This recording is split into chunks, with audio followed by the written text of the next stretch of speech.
Hello, good morning, good afternoon, good evening. This is your friend, your host, your mentor, Dharam Singh. And today I have very lovely, beautiful Mary. And given the Christmas is also here, it's a perfect time to have having Mary here and to talk about very important topic today. How are you, Mary? Hi, good afternoon, everyone, or good morning, wherever you might be. So thank you. Thank you for joining. As you can see, Mary, and she has completed her PfMP exam not long ago, 25th of July, 2023. And we'll have a questions around that. We'll talk about it. But most important thing, the topic of today is understanding project portfolio management. And Mary's coming with a vast experience, a lot of experience from her past project program portfolio management.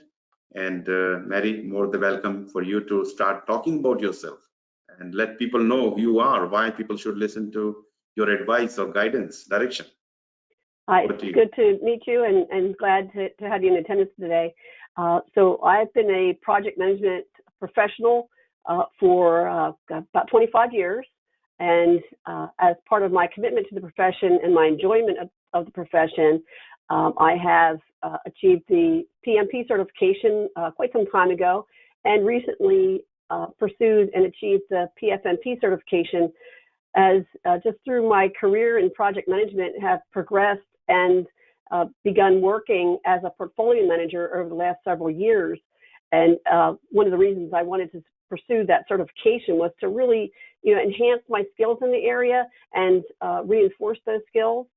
And as well have that certification as just really an indicator to anyone that I might meet of my commitment to the profession. My background is in IT, so I've worked in information technology my entire career, and with a focus in healthcare over the past 15 years or so. But previous to that, having worked in varied industries, manufacturing, and pharmaceuticals among them. Perfect. Thank you, Mary. And your vast experience, of course, we're looking forward to listen a lot about your experience when I'm going to ask questions. So my first question is, how do you overcome project portfolio stakeholder opposition and get them on board with your portfolio vision and goals? I think one of the keys really in this space is that the portfolio vision and goals should be in direct alignment to your organizational goals, which really should have widespread familiarity with the organizational goals. So the number one thing is that, again, that portfolio vision should align with your organizational vision, and that alignment should be clear.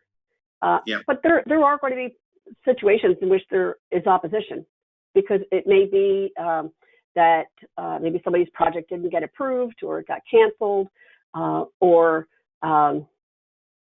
maybe delayed, or there's potentially a lack of knowledge or understanding or exposure to maybe your prioritization process or that decision process. So really the key, though, is to get underneath it, right? And talk with individuals and be observant first off to be able to identify when there's opposition, and then work with those individuals or stakeholder groups in their particular situation to understand the whys, because until you get to the root cause, you really don't know how to deal with that opposition. Yeah. So first of all, you create the vision for them and align them. And if they're in opposition, we need to spend time to understand why somebody is opposing to this particular goals and objective. And based on that, you have to you may have to come up with your own strategies to bring them on same page.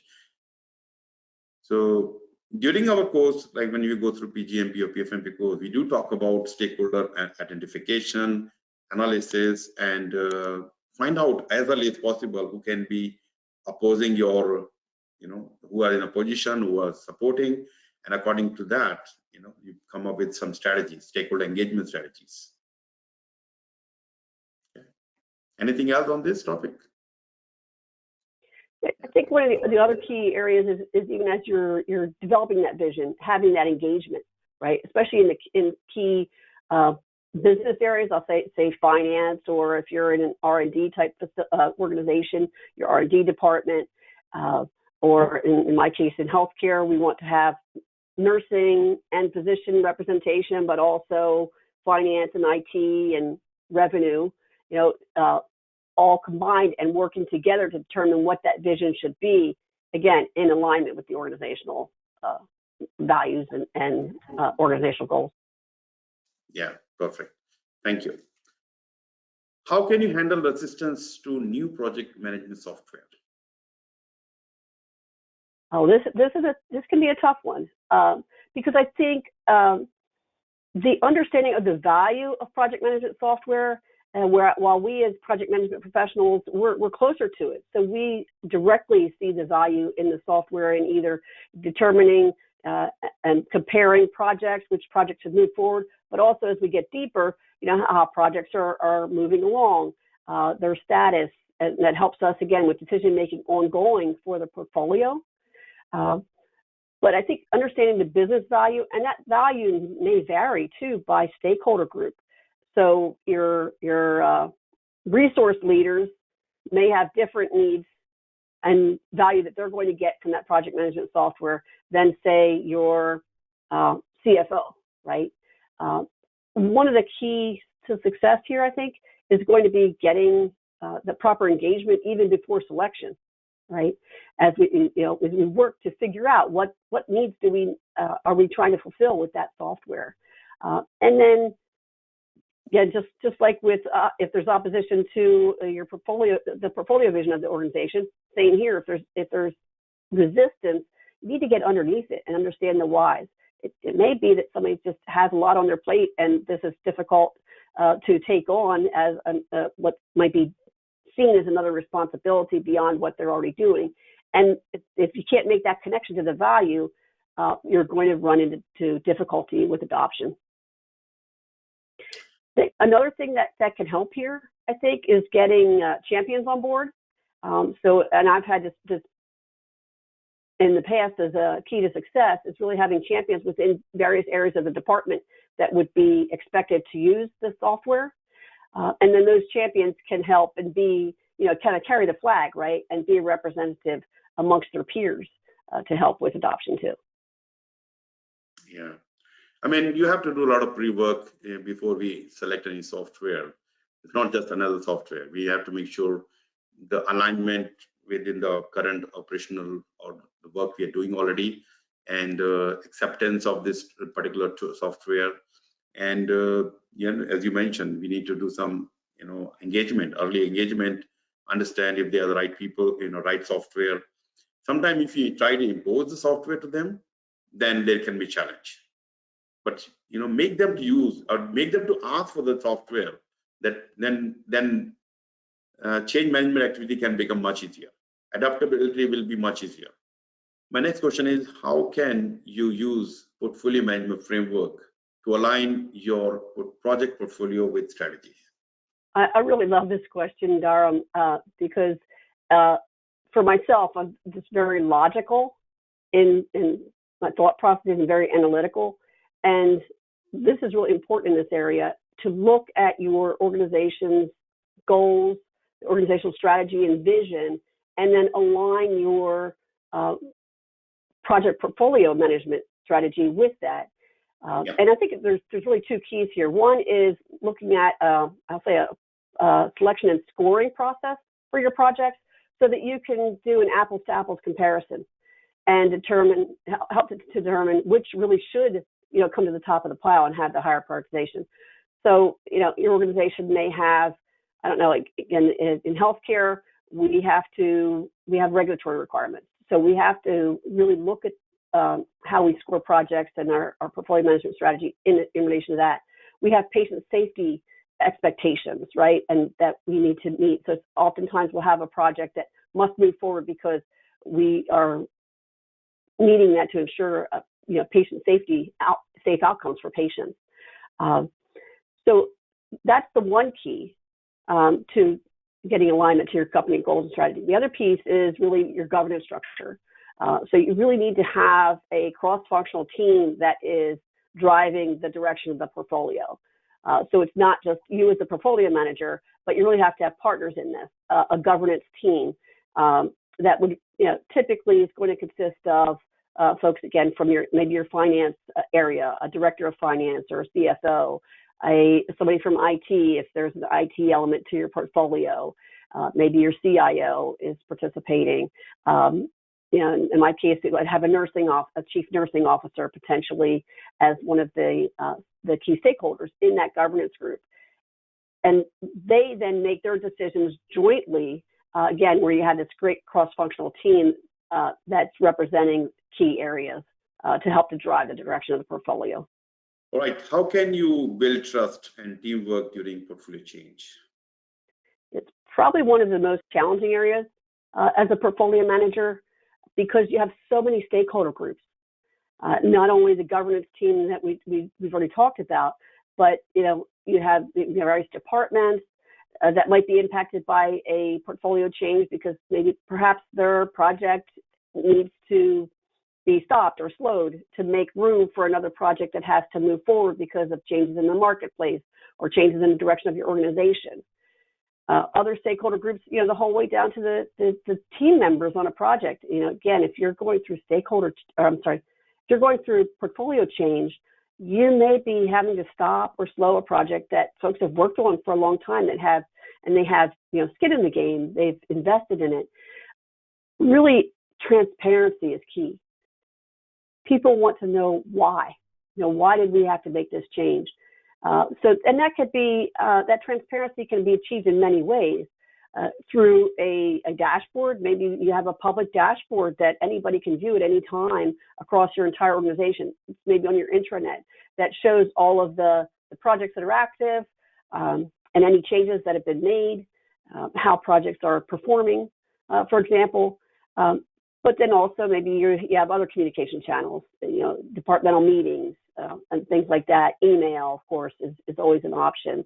But it's really important to be transparent and to have ongoing engagement in that space of, so that there is widespread awareness of what's happening in your project portfolio for your organization.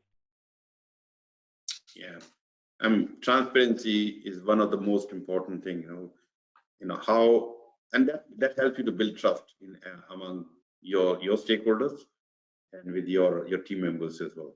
So, and having right information available at the dashboard, you said, if you have real-time dashboard, great. And as and when things happening, you have people can see what actually is happening, where we are failing or falling behind. So that can also help you to, good team engagement and trust building with other stakeholders. Yeah. Which software are you using at the moment? Are you using any dashboard, or are you planning to use something? Is it good enough? ServiceNow I've been using ServiceNow for several years. Very successful in it's a service management application, but there are many others out there. Clarity is one. But ServiceNow is what I'm currently using. No, because I'm also involved in building up a new system. It's not icon, it's called build new system. We call VXDCC, and this is coming with a real-time dashboard information, all information, centralized location, one place with the sales information. You have HR related or your financial information in one place, not multiple silos. And having the project manager updating those information real time can give you a real-time dashboard, which is, as we're getting into more complex environment, more complex work, having this information on your fingertips is really useful. Absolutely. Great.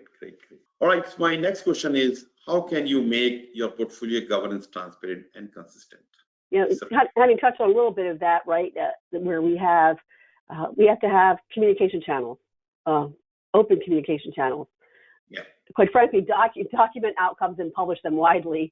And again, it could be a dashboard. Maybe you don't have a dashboard available. Maybe you could have a static intranet page that you update regularly whenever your governance group meets, and their outcomes documented. Or as you're getting your regular updates in from your project and program managers into whatever portfolio management tool you're using.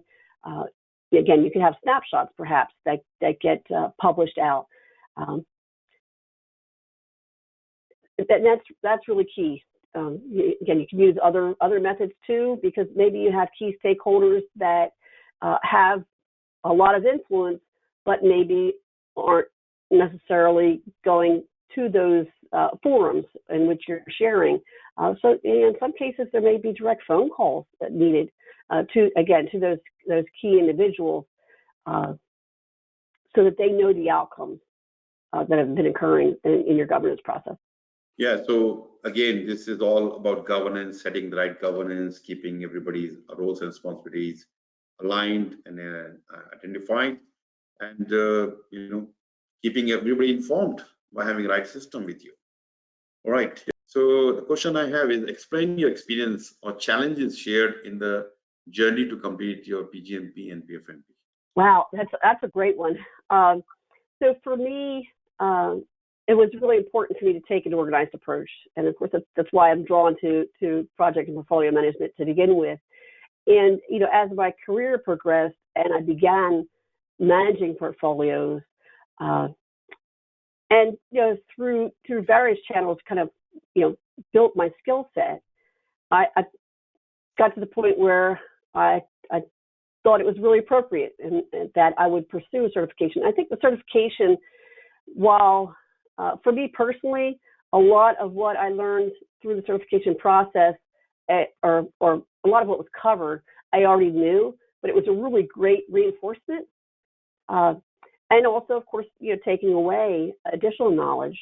But the certification is really a statement, I think, that you have a commitment to this career path and to this profession. My approach, the approach that I took was very organized.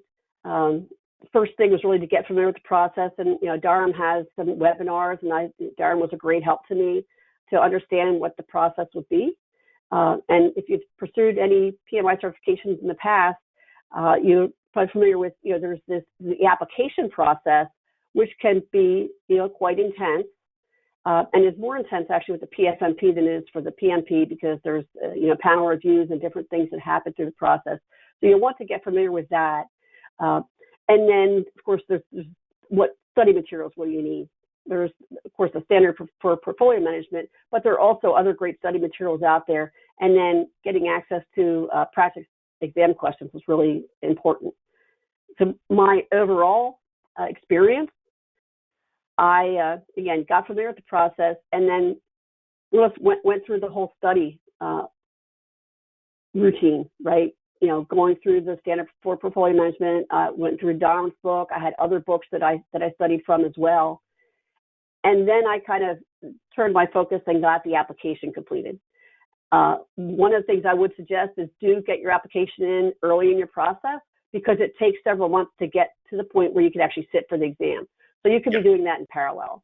And so I actually waited then. I had to wait. I had some time to wait until I could sit for the exam, and which was fine. It actually worked out. And then once I was approved to sit for the exam, I went back and did all my reviews and exam questions and that. Another thing I will note is continuing to stay focused on it, even if you have other things going on. We all have busy lives, right? Even if you have other things going on, continue to have some focus on a weekly basis, even if it's one night of doing a handful of exam questions, just to keep your mind sharp and to continue to retain the knowledge that you've picked up through your studying. Yeah, no, everybody's journey for PgMP PfMP is different, and what you mentioned, the challenges and how you overcome those challenges, selecting the right certificate for you at the time, and having the right commitment, and selecting the right books, method, and mentor. Of course, thank you for selecting me as your mentor. Your trust was important. Along with you, I now have 131 PfMPs, and maintaining almost 99% success rate, which is great. and 478 PgMPs, 478, 479, and is growing. So look, of course, you do your due diligence and find your right mentor, and the best way is to, of course, talk to the person, and you have opportunity to book my time and discuss with me and find out, am I the right person for you to take your be a partner of your journey? If yes, why not? Then discuss how can you and which program can be beneficial to you. So yeah, book a time with me. Anything else, Mary, on this? Well, I think in the original question, you asked what was the most frustrating. I think for me was there was a lot of variation in the practice exam questions that I found. So in some cases, I was getting, when I did the practice exam, I was getting 50 to 60%. In other cases, I was getting 70 to 80%. So that was a bit of a challenge. And in talking with Dharam, the best advice I got was go for it. So I did, and very happy and pleased with the outcome. All right. So I have a question. Which was more difficult for you, PMP or PfMP training and test? For the PMP, I would say the PMP from a study perspective was more intense for me because I was earlier on in my project management career at that time. For the PfMP, I think the application process was a little more intimidating because there is a different oversight over that, and there are actual people looking at the application, and there was a lot more that had to go in it. Now, I've achieved my PMP back in 2010, so I think the application process has changed a bit in that regard as well. But yes, so from a study perspective, I found the PMP to be more intense, and from an application process perspective, I would say the PfMP was more intense. But again, I got almost 15 years of personal development in between, so having a lot more skills and knowledge under my belt, kind of going into the PfMP than I did on the PMP. Yeah, look, many people find PMP as a difficult exam, especially when they start, if you have not done any previous PMI certifications. So, and learning and going through the material and what books to read, what not to read, and so many material available. But the advantage you have as a PMP, there are a lot more exams available, a lot more books available. So feeling comfortable or checking readiness is much higher at the PMP level. So that's where it is. But which exam going to be difficult depends on how ready you are. Same exam. If let's say I've asked Mary, the CAPM is the easiest exam. Can you do the exam tomorrow? So Dharam, are you crazy? I've not done study. It will be difficult for me because you're not ready. But because you studied for PfMP and you worked hard and you got there, and if and the exam become easy because you've done everything what you needed, what different type of question, the different thinking, and then you go to the exam. The exam become walk in the park. It's like if I ask you to do a marathon run, 20 miles marathon. Yes, don't put me onto that. Yeah, so let's say that's one of the thing of ambition you have. Okay, I will do 20-mile marathon. I will make you ready to. I will actually encourage you to do 30-mile marathon and practice during practice time. So when you have been practicing 30-mile race and you go to the 20-mile race, the exam that race become very easy for you. And he said, that's easy.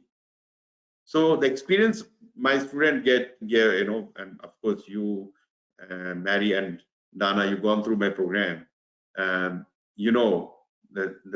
learning process is intense, but when you go to the exam become easy for you. Mm-hmm. So it's perspective and how ready you are and many of the factors you can think of. Yeah, and I would say a lot of folks for the PMP maybe get a little overwhelmed and intimidated by the formulas that you need to learn. And I would just encourage you not to be intimidated by that. There will be a lot in the PMP that, quite frankly, you may not be able to use in your organization. Maybe you can't use it today, but having that familiarity, will serve you well as you go forward through your career in project management. But encountered and met folks that have not pursued the PMP because they felt there are things in the PMP that I'm learning that we don't use in our organization. And I agree that truly is the case. And that has to do with, the needs of your organization, the maturity of your organization, and those kinds of things. But it's definitely not a reason to not pursue that certification, and just really show your commitment to this career path and to your personal development. All right, so my next question is also related. And how useful is PfMP in your growth perspective? Well, for me, I think one of the things I really enjoyed about PfMP is it did reinforce things I was already doing. So that was a benefit to me, and kind of helped me to just celebrate that. But also to learn new things and new techniques that might be valuable or helpful in my current organization or future organizations. The use of the structure, portfolio management structure, is going to vary organization by organization, depending on organizational maturity, organizational goals and structure, and these kinds of things. So even if I'm not using the skills today, I feel like it's really great to have them for future work. I think there are a few people that do this kind of work, portfolio management. And as Dharam had noted, there really aren't that many PfMP certified professionals in the world. So this particular certification, I think, really helps to set us apart as professionals in this area, but also to learn. I think it was a great opportunity to learn. Exactly. So look, as you mentioned, that gives you opportunity, opens more door and more windows for you, which were earlier not available, because PfMP brings differentiator. If you're applying for a particular role, and many people are applying for that role, same role with PMP and PgMP, and now you have PfMP. Other people may not have it, so that immediately put you ahead of them. And that's the one thing. Second is, when you are in hiring, in the interview process, you're more confident. Your body language will be different, and you probably more than the interviewers. So then the chance of getting the job is much higher. And the third thing I can say, when you go through this learning process and you apply this technique in your day-to-day portfolio management, and when you go to the governance meetings, your engagement with stakeholders, because you have learned the best practices, much easier or much better for you to engage with those stakeholders. And we had several questions on that. So you basically learn various tools and techniques which you can apply in your day-to-day portfolio and program management.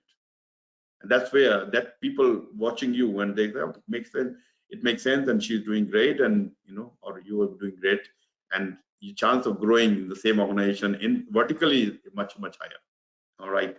Okay, my another question: how to overcome the time constraint from difficult and busy stakeholders? It's very common, right? That we have difficulty, connecting. There's a lot going on in organizations. People are busy, and people are different, right? There's different personalities.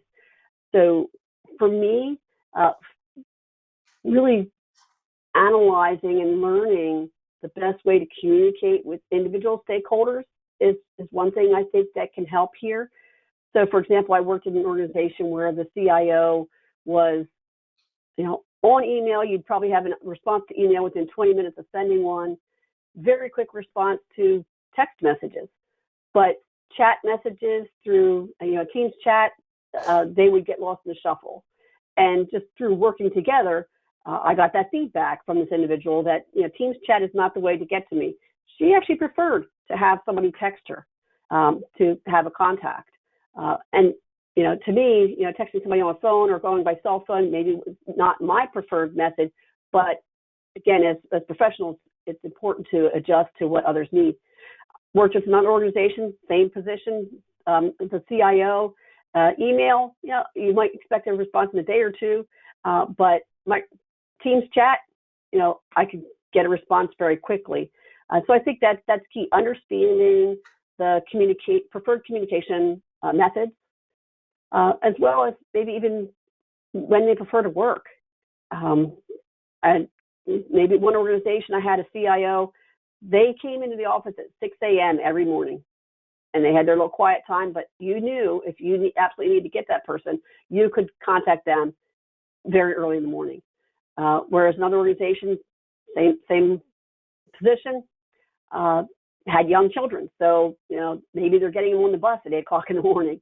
So that's really critical. I think the other thing, though, in going back to the original question about how to work with busy stakeholders, here I've been sharing about this is a one-on-one communication. So that's different, though, than if you need to have a group of stakeholders, which is often difficult to get together, especially at our level where we're working with portfolios.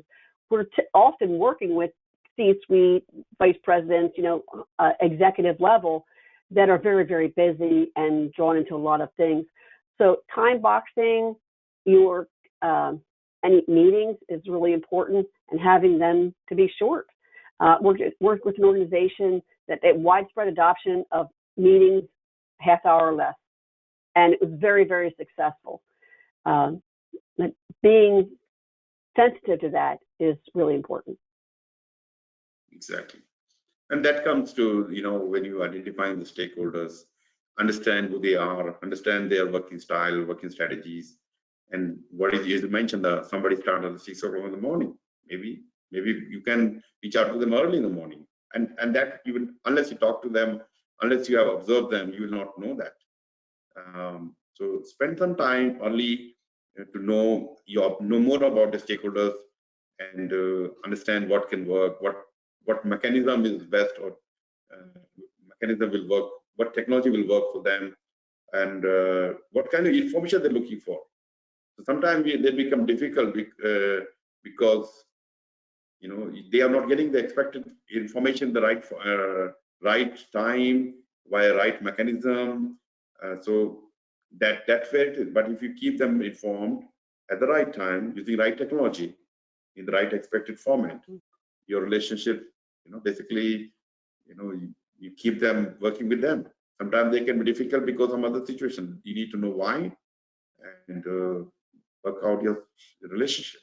Sometimes so there can be many things as a part of this, identifying the stakeholder, analyzing the stakeholder, try to understand as much as you can, and keep updating your register information, because things might change. The stakeholder might change, their observation, the expectation may change accordingly.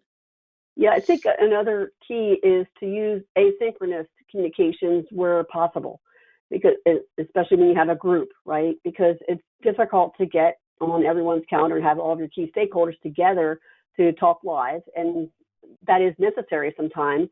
And we need to be mindful to keep those times focused on that topic at hand, but also again use asynchronous communications where possible.